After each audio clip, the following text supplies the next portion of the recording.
I was coming off the worst case of my bedraggled career. Literally, a brush with the devil. I muttered, darkness visible.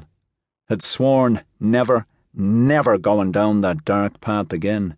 Whatever it was. The occult, devilment, Xanax, delusion. It had me shaken to the core. I still kept the lights on in the wee hours. In my apartment in, get this, Nuns Island. Who said God had no sense of the ridiculous? To add bemusement to bafflement, I met a woman. After the devil, I'd gone to London on one of those late deal internet offers. Met Laura, an American, aged 42, and, to me, gorgeous. She made my heart skip a beat. She was a writer of crime fiction. At my most cynical, I thought I was simply material for her next book. A broken-down Irish PI with a limp and a hearing aid. Yeah, that would fly. Did I care? Did I fuck? She liked me. I grabbed that like the last beads of the rosary.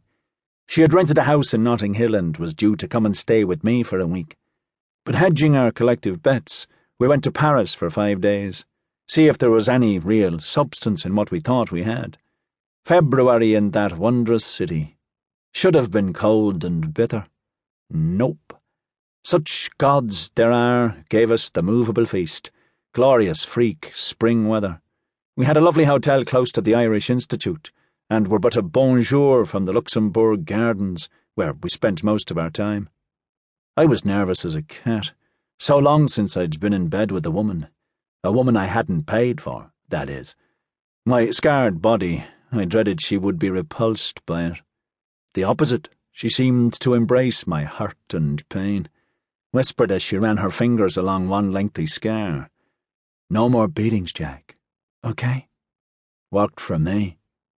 In Hemingway's beautiful memoir, Pastiche, he writes of the miraculous time he and Hadley had, and how they felt it would last forever.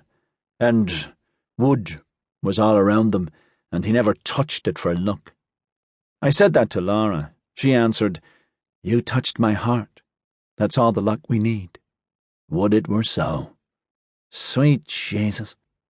I'd sworn that despite Paris and their customs, you'd never catch me eating food in the park.